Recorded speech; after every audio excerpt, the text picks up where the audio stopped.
Hello बच्चों, तो कैसे हो आप सभी लोग। मुझे उम्मीद है आप बहुत बढ़िया और बहुत अच्छे होंगे। आपको पता होगा कि हमारे इस नर्सिंग गुरुकुल के प्लेटफॉर्म पे हम AIIMS BSc nursing, AIIMS paramedical, UP BSc nursing, UP paramedical और जीएनएम के एंट्रेंस एग्जामिनेशन की क्लासेस चलाते थे। लेकिन एक बहुत बड़ी खुशखबरी की बात ये भी है, अगर आपके बड़े भाई एमएससी नर्सिंग या पोस्ट बेसिक बीएससी नर्सिंग का कोई भी कोर्स करना चाहते हैं तो हमारे नर्सिंग गुरुकुल के प्लेटफॉर्म पर उनके पोस्ट बेसिक नर्सिंग और एमएससी नर्सिंग के एंट्रेंस एग्जामिनेशन के लिए टेस्ट सीरीज मॉडल पेपर भी हम बहुत जल्दी ही अवेलेबल कराने वाले हैं। अगर आपके कोई बड़े भाई बहन हो उन्हें आप ये चीज़ को शेयर कर सकते हो। बाकी आपको पता होगा कि हमारी इस सीरीज़ में हम अपने इसी चैनल पे बहुत कुछ करा रहे थे, इन द सेंस आपको पता होगा कि आपकी जो सानिया मैम थी वो आपको फिजिक्स के मॉडल पेपर सॉल्व करा रही थी, मोस्ट इंपॉर्टेंट क्वेश्चंस करा रही हैं, कभी कभी चैप्टर वाइज भी कराती हैं, कभी वो मॉडल पेपर सॉल्व कराती हैं आपकी सहूलियत के अनुसार कि आप भाई चैप्टर वाइज भी करना सीख जाओ और मॉडल पेपर्स भी लगाना सीख जाओ, फुल लेंथ वाला पेपर, ताकि आपके एंट्रेंस एग्जामिनेशन में कोई भी दिक्कत परेशानी ना आए। ठीक है, तो इसी के चलते हमने बायोलॉजी मैं पढ़ा रहा था आपको, और बायोलॉजी पढ़ाते पढ़ाते आपको पता होगा कि हम ह्यूमन रिप्रोडक्शन वाला चैप्टर पढ़ रहे थे, है ना। ह्यूमन रिप्रोडक्शन वाले चैप्टर को पढ़ रहे थे और पहला लेक्चर उसका हमने कंप्लीट कर लिया था सक्सेसफुली। और आपको पता होगा कि हमारे लेक्चर्स में एक बहुत ही इंपॉर्टेंट चीज़ ये होती है कि हमारा जो लेक्चर होता है ना वो बाइलिंगुअल रहता है, चाहे आप इंग्लिश मीडियम के बच्चे हो चाहे वो हिंदी मीडियम के बच्चे हो। ठीक है, दोनों के लिए बेनिफिशियल रहता है क्योंकि हमारा कंटेंट जो रहता है इंग्लिश और हिंदी दोनों में रहता है। और ये वाला जो कंटेंट है ना, इसकी पीडीएफ भी आपको फ्री में मिल जाती है पूरी की पूरी। ये पीडीएफ मैं क्लास होने के बाद टेलीग्राम पर भी डाल देता हूँ, अगर वहाँ नहीं डाल पाता हूँ तो आप हमारे नर्सिंग गुरुकुल के मोबाइल ऐप से भी डाउनलोड कर सकते हो।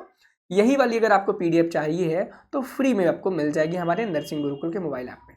ठीक है, लेकिन बच्चे सोच रहे होंगे कि भाई आप जो एक अपना कंप्लीट प्रिपरेशन पैकेज नाम से कोर्स निकाले हो जिसमें test series, model papers, chapter wise questions, MCQs, notes, ये सब हैं, क्या उसमें भी यही पेपर्स हैं, यही टेस्ट सीरीज है? मैं आपको बता दूं ऐसा बिल्कुल भी नहीं। जो हम अपना ये स्पेशल कंप्लीट प्रिपरेशन पैकेज वाला हमारा बैच है नर्सिंग गुरुकुल के ऐप पर, उसमें ऐसा बिल्कुल भी नहीं है। उसमें आपको ये जो मॉडल पेपर 20 है ना, सिर्फ 20 ही नहीं है, 20 से ज़्यादा बोले मैंने। अगर आप 20 से ज़्यादा लगा ले रहे हो, जितने आप बोलते जाओगे हम उसमें ऐड करते जाएंगे। आप बोलोगे भैया आज हमने 20वां भी खत्म कर लिया, हमें और दो, तो हम और भी आपके लिए मॉडल पेपर्स लाएंगे। ऐसा नहीं है कितने भैया आपके लिए छोड़ देंगे। 20 से ज़्यादा उसमें टेस्ट सीरीज भी रहेंगे, चैप्टर वाइज टेस्ट सीरीज भी रहती हैं और फुल लेंथ भी रहती है। और आपको पता होना चाहिए कि 10 नवंबर को आपकी जो पहली टेस्ट होने वाली है UP paramedical, UP BSc nursing की, वो 10 नवंबर को है। प्रीवियस ईयर पेपर इसमें आपको 2023, 24, 25 के मिल जाएंगे। और डाउट सपोर्ट हमारा बहुत बढ़िया है जिसमें आप, आपके क्लास के बच्चे और आपके जो टीचर्स हैं वो सारे के सारे रहते हैं टेलीग्राम ग्रुप में। और जो भी कोई इशू आता है टेलीग्राम में, वहाँ पे एक दूसरे से बात करके, शेयर करके सारे के सारे डाउट्स को हम क्लियर कर देते हैं। हमारे इस कोर्स को ज्वाइन करने के लिए आप नर्सिंग गुरुकुल का ऐप डाउनलोड कर सकते हो। इसका लिंक आपको डिस्क्रिप्शन बॉक्स में मिल जाएगा और आप इसे प्ले स्टोर से भी डाउनलोड कर सकते हो। कोई इशू की बात नहीं है। अगर कोई भी दिक्कत आती है तो ऐप में जाओगे ना, ऐप में नीचे व्हाट्सएप का एक ऑप्शन आ रहा होगा, इसका ऑप्शन आ रहा होगा, व्हाट्सएप का ऑप्शन आ रहा होगा। जैसे आप उस व्हाट्सएप पे क्लिक करोगे ना, व्हाट्सएप पे क्लिक करने के बाद बच्चे ना क्या होगा, वहाँ पर आप मेरे व्हाट्सएप पे आ जाओगे, फिर जो भी आपकी क्वेरी होगी मैं उसे देख लूँगा। चलो ज़्यादा टाइम आपका ना लेते हुए हम क्वेश्चंस को स्टार्ट करेंगे। और आपको पता होगा क्वेश्चन नंबर 20 तक हम लास्ट लेक्चर में कर चुके थे और अब बारी आई है कि हम क्वेश्चन नंबर 21 से लेकर के 40 तक पार्ट 2 में कवर करें। ठीक है, और एक आध क्वेश्चन आपको होमवर्क में भी देंगे और जैसा कि हम हमेशा देते आए हैं, बाकी सभी सब्जेक्ट की प्लेलिस्ट आपको डिस्क्रिप्शन बॉक्स में मिल जाएगी। पहला क्वेश्चन कहता है कि साइट ऑफ इम्प्लांटेशन क्या हो, कौन सी होती है, यानी कि आरोपण की कौन सी जगह होती है जो इम्प्लांटेशन होता है। आरोपण अगर इसका नॉर्मल शब्द पूछें, बोले हम नॉर्मल लाइफ में जो बोलते हैं तो उसे हम बोलेंगे प्रेगनेंसी, NANC, नैन्सी, प्रेगनेंसी। ठीक है, जो प्रेगनेंसी होती है वो कहाँ पर जाकर के होती है? क्या वो फीमेल की यूट्रस में होती है, यानी कि गर्भाशय में? आपको लग रहा होगा गर्भाशय ग्रीवा लिखा है, सिर्फ गर्भाशय नहीं है हिंदी मीडियम वाले। यूट्रस में होती है, गर्भाशय में, ओवरी में होती है, अंडाशय में, या योनि में होती है यानी कि वजाइना में। तो आपको बता दूं ये जो इम्प्लांटेशन होता है वो हमेशा बच्चों कहाँ पर होता है? यूट्रस में होता है, यानी गर्भाशय में ही गर्भ बनता है, गर्भाशय में ही गर्भ बनता है। साइट ऑफ इम्प्लांटेशन अगर आपसे कोई भी पूछता है कहाँ भी है तो आपको क्या बताना है? आपको बताना है कि यूट्रस में है। कहाँ पर है? यूट्रस में। बहुत इंपॉर्टेंट क्वेश्चन है अगला। और ये इंपॉर्टेंट क्वेश्चन कहता क्या है? प्रोलैक्टिन इज सिक्रेटेड बाई, यानी कि जो प्रोलैक्टिन है वह किसके द्वारा सिक्रीट किया जाता है? क्या वो थायराइड ग्लैंड के द्वारा सिक्रीट किया जाता है? पिट्यूटरी ग्लैंड के द्वारा सीक्रेट किया जाता है, एड्रिनल ग्लैंड के द्वारा सीक्रेट किया जाता है, पेनक्रियास ग्लैंड के द्वारा सीक्रेट किया जाता है। आपको मैंने बताया था इसके पहले वाले लेक्चर में, अगर आपने नहीं देखा तो जाओ प्लीज देखो। हमने दो हार्मोन्स के बारे में बताया था, एक बताया था ऑक्सीटोसिन, ऑक्सीटोसिन के बारे में बताया था, और दूसरा प्रोलैक्टिन के बारे में बताया था। क्या बताया था बच्चों, ये आपको पता होना चाहिए। अगर नहीं पता है तो भाई हो सकता है आपके एग्जाम में क्वेश्चन है और आपसे छूट जाए। करना क्या है, बार बार तो बताऊंगा नहीं भाई, बता भी सकता हूँ नहीं भी बता सकता हूँ, ठीक है। एक ही चीज़ को बार बार बताने से कोई मतलब नहीं बनता है। चुपचाप से इसका ह्यूमन रिप्रोडक्शन का लेक्चर नंबर 1 पे जाओ, वहाँ पे मैंने बहुत ही क्लियर, बहुत ही साफ शब्दों में बताया है कि प्रोलैक्टिन का क्या काम होता है, ऑक्सीटोसिन का क्या काम होता है। और आपको बता दूं कि ये जो प्रोलैक्टिन हार्मोन है वो पिट्यूटरी ग्लैंड से सिक्रीट होता है। कहाँ से होता है बच्चों, पिट्यूटरी ग्लैंड से सिक्रीट होता है। अब ये क्वेश्चन देखो ह्यूमन रिप्रोडक्शन से भी हो गया, और आपका जो चैप्टर है कौन सा, एंडोक्राइन सिस्टम वाला, वहाँ से भी इस क्वेश्चन को बोला जा सकता है कि भाई दोनों चैप्टर से मिला करके आपका ये क्वेश्चन है। अगला क्वेश्चन बहुत इंपॉर्टेंट है, कहता है spermiogenesis is the process of, यानी कि स्पर्मीकरण की जो प्रक्रिया है उसमें क्या होता है, स्पर्मीकरण में क्या होता है, इस प्रक्रिया में क्या होता है, क्या बनता है क्या नहीं बनता है, इसके बारे में आपसे पूछा गया। तो अब देखो स्पर्मियोजेनेसिस, ठीक है, स्पर्मियोजेनेसिस में क्या होता है मैं बताऊं। स्पर्मियोजेनेसिस में जो आपका स्पर्मेटोगोनिया होता है ना, स्पर्मेटोगोनिया, ठीक है, स्पर्मेटोगोनिया होता है, आपको पता है, उससे प्राइमरी स्पर्मेटोसाइट बनता है, सेकेंडरी स्पर्मेटोसाइट बनता है डिवाइड करके सेकेंडरी, उसके बाद लास्ट में आकर के क्या, लास्ट में आकर के स्पर्मेटिड बनता है ना, स्पर्मेटिड बनता है, स्पर्मेटिड बनता है। और इस स्पर्मेटिड से ही क्या, इस स्पर्मेटिड से स्पर्म बनता है, ठीक है, स्पर्म बनता है। अब आपको स्पर्मेटोजेनेसिस आनी चाहिए चीज समझने के लिए। अब स्पर्मेटिड जब बनता है, स्पर्मेटिड से जब स्पर्म बनता है, तो ये जो स्पर्मेटिड से स्पर्म बनने की कहानी है, कहानी बोले तो प्रोसेस है, इसको हम स्पर्मियोजेनेसिस बोलते हैं बच्चे। क्या बोलते हैं, स्पर्मियोजेनेसिस बोलते हैं। Conversion of spermatids to sperm, यानी कि स्पर्मेटिड से स्पर्म बनने की जो प्रोसेस है या कन्वर्जन मैकेनिज्म है, उसको हम स्पर्मियोजेनेसिस बोलते हैं। मैं उम्मीद करता हूँ आपको समझ में आई होगी। और ये सारे क्वेश्चंस एनसीईआरटी से ही है, और ये देखो ये जो प्रोसेस है ये एनसीईआरटी में दी गई है और एनसीईआरटी में बाकायदे बताई गई है, इसलिए मैं आपको बताया हूँ। बहुत डिटेल में नहीं बताया हूँ, लेकिन मोटा मोटा बता दिया हूँ कि मेन पार्ट तो ही था स्पर्मेटिड से स्पर्म बनना, वो तो मैंने आपको बता ही दिया। और शायद आई थिंक फिर से कट रहा है लास्ट लेक्चर की तरह, अब नहीं कटेगा कोई भी चीज़। जैसे अब मैं पूरी की पूरी कोशिश करूँगा, मैं भले थोड़ा छोटा दिखूँ लेकिन आपको कंटेंट पूरा दिखना चाहिए। एक सेकंड रुको, कल भी यही हुआ था, थोड़ा सा लेक्चर लेते टाइम ना बच्चों को चीज़ें कम दिख रही थी। अब देखो अब आई थिंक सब कुछ क्लियर दिख रहा होगा, है ना, बिल्कुल ठीक है। चलो आगे पढ़ते हैं।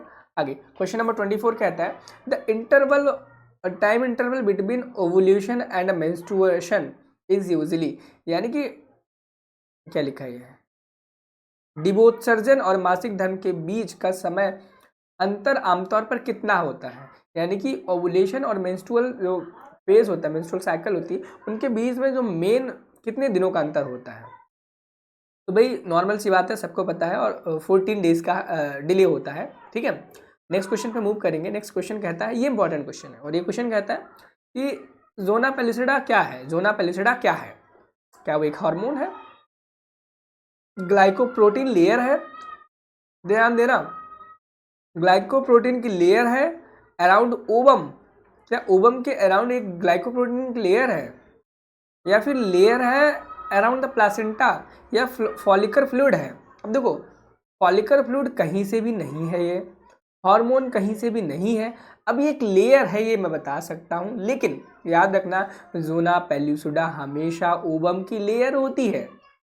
अब यहाँ पे इन्होंने नाम दे दिया है ग्लाइकोप्रोटीन, यानी कि जो जोना पेल्यूसिडा है ओवम के अराउंड एक लेयर बनाती है जो कि ग्लाइकोप्रोटीन नेचर की होती है, इसके बारे में यही बोला गया था। यानी कि जो जोना पेल्यूसिडा है वो ग्लाइकोप्रोटीन नेचर की एक लेयर है जो कि ओवम के अराउंड बनी हुई होती है, ठीक है। अगला क्वेश्चन कहता है the ejaculatory duct is formed by the union of, यानी कि जो आपकी इजैक्यूएटरी डक्ट है, इजैक्यूएटरी डक्ट है वो किसके यूनियन से बनी है। यानी कि वीर स्रावत हिंदी में बहुत थोड़ी सी दिक्कत है, बहुत अजीब है, ठीक है। वीर स्रावत, ठीक है, नलिका किसके मिलन से बनती है। देखो एक्चुअली में होता क्या है, जो बच्चे इंग्लिश मीडियम से पढ़े होते हैं थोड़ी सी हिंदी में उन्हें प्रॉब्लम होती है, वही मुझे हो रही है। ठीक है, अगला किससे बनी होती है क्वेश्चन पूछा गया था, तो सिंपल सी बात है, ये जो आपका क्वेश्चन नंबर 26 है, ये वैसे डिफेंस और सेमिनल वेसाइकल के डक्ट के मिलने से आपका इजैक्वेटरी डक्ट बनता है। क्वेश्चन नंबर 26 का क्या आंसर हो जाएगा, वास डिफेंस एंड सेमिनल वेसाइकल। और ये इंपॉर्टेंट क्वेश्चन है, लास्ट लेक्चर में मैंने आपसे पूछा था, एक बच्चे ने जवाब भी दिया था उस क्वेश्चन का। मैंने पूछा था कि जो आपका मेल एसेसरी ग्लैंड्स के नाम बताने के, तो उसने नाम बताए थे, प्रोस्टेट बताए थे, तीनों नाम बता दिए, कमेंट में लिखा था प्रोस्टेट, सैमिनल। अगली बार से ना मैं उन बच्चों के नाम भी लिखूंगा जो बच्चे क्वेश्चंस के सही जवाब देते हैं। सैमिनल वेसाइकल, काउपर्स ग्लैंड, ये 3 एसेसरी ग्लैंड थी मेल की, और तीनों के नाम उस बच्चे ने बताया। मुझे बहुत अच्छा लगा जान करके कि भाई बच्चे पढ़ते हैं और आते हैं और वो इंटरेक्ट भी करते हैं बातों से। ठीक है, तो जो क्वेश्चन मैं आज आपको होमवर्क में दूंगा उस क्वेश्चन का कमेंट जरूर करना बच्चे। देखो, अगर ईमानदारी से पढ़ रहे हो, ईमानदारी से पढ़ रहे हो और सिलेक्शन चाहते हो, तो आप क्वेश्चन का आंसर जरूर करना। ठीक, बड़ा भाई होने के नाते आपको बोल रहा हूँ भाई, अगर आप चाहते हो, आपका सिलेक्शन हो, पढ़ाई कर रहे हो, और पढ़ाई कर रहे हो तो उसका कोई रिजल्ट आपको मिले, जो रिजल्ट का आपके घर वाले, आपके माँ बाप उम्मीद रखते हैं कि भाई सिलेक्शन बच्चे का हो, तो भाई हो। ठीक है, तभी ये चीज़ पॉसिबल हो पाएगी जब आप ईमानदारी से पढ़ोगे। जो आपको कहा जाएगा करने को, जो कहा जाएगा पढ़ने को, आप जब वो पढ़ोगे करोगे तभी जा करके कहीं सिलेक्शन हो। अगला क्वेश्चन कहता है द एक्रोसोम कंटेन्स, यानी कि जो एग्रोसोम होता है वो क्या कंटेन करता है। अब एक्रोसोम क्या होता है, अब देखो जो स्पर्म होता है ना बच्चे, स्पर्म का जो हेड होता है, हेड कल ही मैंने बताया था, ये जो पार्ट होता है मैंने बताया था, मॉडिफिकेशन ऑफ गोल्जी बॉडी होता है। गोल्जी बॉडी होता है, क्वेश्चन भी था, बताया भी था।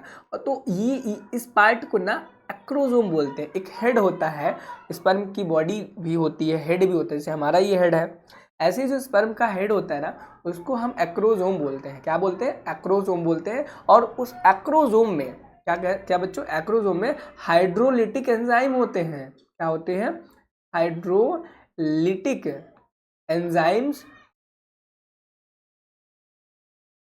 होते हैं। क्या होते हैं, हाइड्रोलिटिक एंजाइम्स होते हैं बच्चों। ठीक है, याद रखना। अगले क्वेश्चन पे चलेंगे। अगला क्वेश्चन कहता है outer most foetal membrane is, यानी कि सबसे बाहरी झिल्ली कौन सी होती है। अब फीटस की सबसे आउटर मोस्ट मेम्ब्रेन पूछी गई है। ये क्वेश्चन वैसे यूपीसी नेट के लिए इतना इंपॉर्टेंट नहीं है, लेकिन आप AIIMS paramedical, AIIMS BSc nursing के लिए प्रिपेयर करोगे तो बहुत इंपॉर्टेंट क्वेश्चन आपके लिए हो जाएगा। क्योंकि देखो फीटल की आउटर मेम्ब्रेन जो होती है वो कोरियोन होती है, याद रखना। ठीक है, एनसीईआरटी में सच आई थिंक नहीं है, नहीं है। ठीक है, अगला क्वेश्चन कहता है which hormone prepares the uterus for the pregnancy. बहुत इंपॉर्टेंट क्वेश्चन है। अब देखो इस तरह के क्वेश्चंस को मैं बहुत बार करा चुका हूँ, कल भी आज भी बताया हूँ कि किस तरह के जो हार्मोन होते हैं जो कि प्रेगनेंसी के लिए यूट्रस को प्रिपेयर करते हैं। अब प्रेगनेंसी के लिए कौन सा मैंने हार्मोन बताया था भैया, प्रेगनेंसी वर्ड जब भी आ जाए तो भैया 90% चांसेस हैं, चांसेस क्या, प्रेगनेंसी हार्मोन ही होता है प्रोजेस्टेरॉन, और तो प्रोजेस्टेरॉन ही होगा प्रेगनेंसी के दौरान अगर कोई भी चीज़ पूछी गई है तो। अब ये क्वेश्चन बहुत इंपॉर्टेंट है, क्वेश्चन का इंपॉर्टेंट था, और ये भी है the testis is enclosed in a sac is called, यानी कि ब्रसड एक थैली में बंद रहता है, जिसे क्या कहा जाता है, जिसे कहते हैं, क्या वो अंडकोश बोलते हैं यानी कि स्क्रोटम बोलते हैं, एपिडिडाइमस बोलते हैं, वासा डिफरेंस बोलते हैं, सेमिनल वेसाइकल बोलते हैं। सिंपल सी बात है और सभी को इस क्वेश्चन का आंसर पता होगा, इसे स्क्रोटम बोलते हैं। क्या बोलते हैं बच्चे, स्क्रोटम बोलते हैं। कॉर्पियस कॉर्पस ल्यूटियम क्या सिक्रीट करता है, कॉर्पस ल्यूटियम किससे स्रावित होता है, कॉर्पस ल्यूटियम किससे स्रावित होता है, सॉरी क्वेश्चन में कहा है कॉर्पस ल्यूटियम सिक्रीट्स, यानी कि कॉर्पस ल्यूटियम क्या सिक्रीट करता है, कॉर्पस किसे स्रावित करता है बोला गया है। तो भाई सिंपल सी बात है, कॉर्पस ल्यूटियम में भी पी पहले आता है यानी कि प्रोजेस्टेरॉन। भाई ऐसे ही याद करो, पी पहले आता है तो प्रोजेस्टेरॉन। ठीक है, ऐसे ही मैंने याद कर रखा है, पी पहले है प्रोजेस्टेरॉन, प्रेगनेंसी हार्मोन प्रोजेस्टेरॉन। ठीक है, और जब एस्ट्रोजन आएगा तो हम बिल्कुल बताएंगे। और एस्ट्रोजन मेनली क्या कंट्रोल करता है, क्या करता है एस्ट्रोजन, मैं बता दूं आपको। देखो एस्ट्रोजन जो होता है मेनली कंट्रोल करता है आपके फीमेल बॉडी के सेकेंडरी सेक्सुअल करेक्टर्स को कंट्रोल करता है। किसको करता है, सेकेंडरी सेक्सुअल करेक्टर्स को कंट्रोल करता है। जैसे कि तो उनके प्यूबिक हेयर्स होते हैं उनको कंट्रोल करता है, उनके मेमोरी ग्लैंड्स के साइज को, ठीक है, मेमोरी ग्लैंड्स के हाँ, मेमोरी ग्लैंड के साइज को कंट्रोल करता है। जो भी आप देखोगे सेकेंडरी सेक्सुअल कैरेक्टर्स होते हैं उन सभी को एस्ट्रोजन कंट्रोल करता है, ठीक है। और यहाँ पे अगर हम बात करते हैं और भी बहुत सारी चीजें जिनको कंट्रोल करता है, बट मेनली आपके एनसीईआरटी में ही दिए गए। अगला क्वेश्चन कहता है the first milk produced after child birth, यानी कि जब बच्चा पैदा होता है, यानी कि प्रसव के बाद निकलने वाला पहला दूध, जब मदर एक बेबी को जन्म देती है तो मदर की मेमोरी ग्लैंड बोलेंगे, क्या बोलेंगे, मेमोरी ग्लैंड से, मेमोरी ग्लैंड ही बोलते हैं, कुछ उसका आई थिंक दूसरा नाम भी रहता है। चलो मेमोरी ग्लैंड ही पढ़ते हैं, याद आएगा तो मैं बताता हूँ। मेमोरी ग्लैंड, मेमोरी ग्लैंड से जो मिल्क प्रोड्यूस होता है, मेमोरी ग्लैंड से जो मिल्क प्रोड्यूस होता है, पहला मिल्क, उसे हम क्या कहते हैं? तो भाई उसे हम कोलेस्ट्रम कहते हैं। और याद रखना ये हल्का सा येलोविश होता है और इसके अंदर IgA एंटीबॉडी होता है। याद रखना एग्जाम में बहुत भर भर के पूछा जाता है कि मिल्क मदर की ब्रेस्ट बोलते हैं, मेमोरी ग्लैंड को ब्रेस्ट बोलते हैं। अभी याद आया, मैं बहुत देर से सोच रहा था कुछ और भी बोलते हैं, कुछ और भी बोलते हैं, तो ब्रेस्ट बोलते हैं, ठीक है। मेमोरी ग्लैंड को हम नॉर्मल लैंग्वेज में ब्रेस्ट भी बोलते हैं कि मदर की जो ब्रेस्ट होती है उससे जो फर्स्ट मिल्क प्रोड्यूस होता है उसको कोलेस्ट्रॉम बोलते हैं। और बहुत ही ज़्यादा उसके अंदर IgA एंटीबॉडी से रिच होता है और जो कि बहुत ज़्यादा अच्छा होता है एक ग्रोइंग बेबी के लिए, जो कि बहुत सारे डिजीजेस से प्रोटेक्शन प्रोवाइड करता है और इम्यूनिटी भी देता है, इम्यूनिटी ही देता है, ठीक है। अगला क्वेश्चन है which of the following structure is present only during pregnancy, फिर से प्रेगनेंसी। अब आपको इस क्वेश्चन में बताना है कि भैया ऐसा कौन सा स्ट्रक्चर है जो सिर्फ प्रेगनेंसी में ही प्रेजेंट होता है। क्या यूट्रस यानी कि गर्भाशय, जब किसी महिला को प्रेगनेंसी होती है तभी उसके अंदर यूट्रस आता है कि पहले से जन्म से ही होता है? भाई जन्म से ही होता है, सीधी सी बात है, तो ये तो आंसर होगा नहीं कभी भी। क्या ओवरी यानी कि अंडाशय जो होता है वो बचपन से प्रेजेंट नहीं होता है, फीमेल में होता है। तो भाई क्यों छुए इस क्वेश्चन को? सर्विक्स क्या गर्भाशय ग्रीवा जो होती है वो पहले से प्रेजेंट नहीं होती है, लेकिन प्लासेंटा जो होता है वो ड्यूरिंग द प्रेगनेंसी बनती है। प्रेगनेंसी के बाद ये खत्म भी हो जाता है प्लासेंटा। प्लासेंटा क्या है लास्ट लेक्चर में बताया था मैंने, और नहीं देखा है तो जाओ और देखो। अगला क्वेश्चन देखते हैं। अगला क्वेश्चन 34 कहता है which of the following events occur after implantation, यानी कि निम्नलिखित में से कौन सी घटना आरोपण के बाद होती है। और इम्प्लांटेशन का मतलब क्या होता है? आरोपण। क्या होता है? आरोपण। क्या ओवुलेशन, डिवोत्सर्जन जो है वो इम्प्लांटेशन के बाद होता है, और इम्प्लांटेशन का मतलब क्या है? प्रेगनेंसी। क्या एग रिलीज होता है वो प्रेगनेंसी के बाद होता है? अरे बिल्कुल नहीं, पहले एग रिलीज होता है, फर्टिलाइजेशन होता है, तब इम्प्लांटेशन होता है, और इस इम्प्लांटेशन को ही हम प्रेगनेंसी बोलते हैं। तो भैया पहले फर्टिलाइजेशन होता है, उसके बाद जाके प्रेगनेंसी होती है। अब मेंस्ट्रुएशन तो भैया प्रेगनेंसी के बाद तो रुक ही जाती है, तो कभी होगी नहीं। अब गैस्ट्रुलेशन क्या होता है? बच्चे को पूछ, गैस्ट्रुलेशन ही ऑप्शन बचा। अब गैस्ट्रुलेशन भी समझ लो क्या होता है। देखो आपने एक शब्द सुना होगा, प्रेगनेंसी कितने महीने की होती है ना? तो भाई ये जो समय होता है ना प्रेगनेंसी कंसीव करने का, कंसीव्ड है, एक फीमेल है जिसने प्रेगनेंसी कंसीव्ड करके रखी है, उसे हम गैस्ट्रुलेशन बोलते हैं। अगर आपसे पूछा जाए प्रेगनेंसी कितने दिनों की होती है तो एक नॉर्मल लैंग्वेज वाली बात हो गई, लेकिन as a nurse, as a doctor, as a nursing officer आप क्या बोलोगे? उसे गैस्ट्रुलेशन पीरियड बोलोगे कि भैया गैस्ट्रुलेशन पीरियड कितना है, ठीक है। नॉर्मल लोगों के लिए प्रेगनेंसी पीरियड हो गया, लेकिन आपके लिए क्या होगा? गैस्ट्रुलेशन पीरियड, गैस्ट्रुलेशन टाइम, जो कि 9 महीना 10 दिन के समथिंग अराउंड होता है ना? अब 9 महीना 10 दिन, अब आप गिन लो, 9 3 27 डेज हो गए, यानी कि 270 प्लस 10 दिन ये, यानी कि कितना दिन हो जा रहा है? 280 दिन के आसपास हो जा रहा है, ठीक है। अगले क्वेश्चन पे चलते हैं, क्वेश्चन नंबर 35। क्वेश्चन नंबर 35 कहता है site of production of HCG hormone, यानी कि HCG जो हार्मोन है उसके प्रोडक्शन की जो जगह है वो कौन सी होती है? क्या वो कॉर्पस ल्यूटियम होती है, एम्ब्रियो होती है, प्लासेंटा होता है, ओवरी होता है? सबसे पहले आपको HCG का फुल फॉर्म पता होना चाहिए। HCG का फुल फॉर्म होता है human chronic chronic chronic gonadotropin. ठीक है।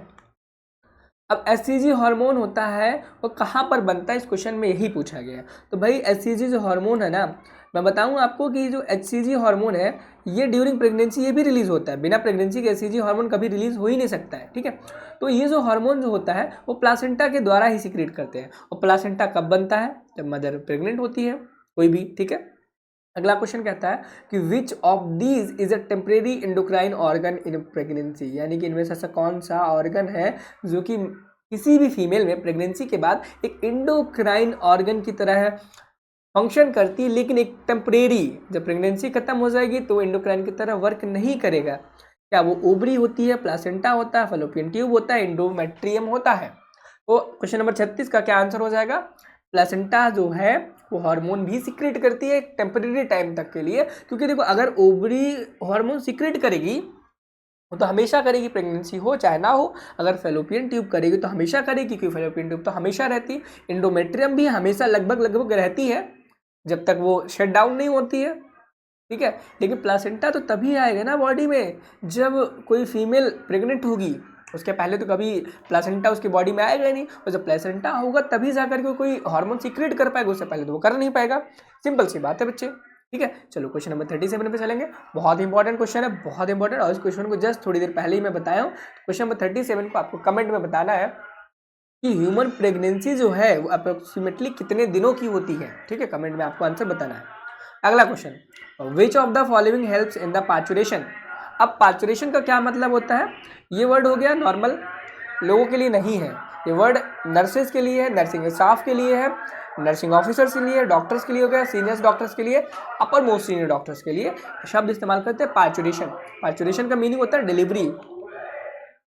जब भी फीमेल प्रेग्नेंट होती है उसकी बेबी की डिलीवरी होती है ना, बट हम इसे बायोलॉजिकल लैंग्वेज में इसे पार्चुरेशन बोलते हैं। ठीक है, तो अब क्वेश्चन में बोला गया है कि इनमें से कौन सा ऐसा हार्मोन है जो कि डिलीवरी में हेल्प करता है। अब भैया करता तो ऑक्सीटोसिन भी है, ठीक है, लेकिन रिलैक्सिन ज़्यादा करता है, इसलिए रिलैक्सिन भी इस क्वेश्चन का आंसर होगा। ठीक है, अगले क्वेश्चन पे चलिए। अगला क्वेश्चन कहता है the average duration of human menstrual cycle is, यानी कि ह्यूमन मेंस्ट्रुअल साइकिल की एवरेज ड्यूरेशन कितनी होती है, और मानव मासिक धर्म चक्र की औसत विधि कितनी होती है? ये सबको पता है 28 दिन की होती है। ठीक है, अगला and last question, the structure that carries sperm from epididymis to ejaculatory duct, जो संरचना एपिडिडाइमस से शुक्राणुओं को स्खलन नलिका तक ले जाती है उसे हम क्या बोलते हैं? क्या यूरिथ्रा बोलते हैं, वाशर डिफरेंस बोलते हैं, सेमिनल वेसिकल बोलते हैं, और क्या बोलते हैं एबल्बो यूरेथ्रल ग्लैंड बोलते हैं। तो क्या बोलते हैं बच्चे?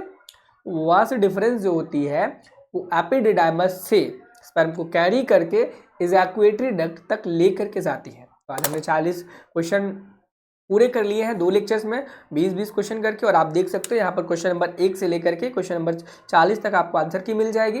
बाकी आप हमारा नर्सिंग गुरुकुल का कंप्लीट प्रिपरेशन पैकेज ले सकते हो, जो कि आपको हर कोर्स के लिए अलग प्राइस का मिलेगा। जैसे अगर आप AIIMS BSc nursing, AIIMS paramedical के लिए ले रहे हो तो अलग प्राइस होगा, UP senate, UP BSc nursing, AMU BSc nursing के लिए ले रहा हूँ अलग प्राइस पे मिलेगा। सारी डिटेल आपको नर्सिंग गुरुकुल के मोबाइल ऐप पे मिलेंगी, और नर्सिंग गुरुकुल के मोबाइल ऐप की सारी जानकारी डिस्क्रिप्शन बॉक्स में मिल जाएंगी। तो ज़रूर जल्दी से जल्दी नर्सिंग गुरुकुल के मोबाइल ऐप को डाउनलोड करें और अपने mock test, previous year papers और मॉडल पेपर को लगाना स्टार्ट करो, और अपने नर्स बनने के सपने को आगे बढ़ाते जाओ। मिलते हैं नेक्स्ट वीडियो में, जहाँ पर हम रिप्रोडक्टिव हेल्थ के बहुत इंपॉर्टेंट क्वेश्चन सॉल्व करेंगे, जो कि आपके एग्जाम में आने की प्रोबेबिलिटी बहुत ही ज़्यादा रखेंगे। Thank you, have a nice day, bye bye.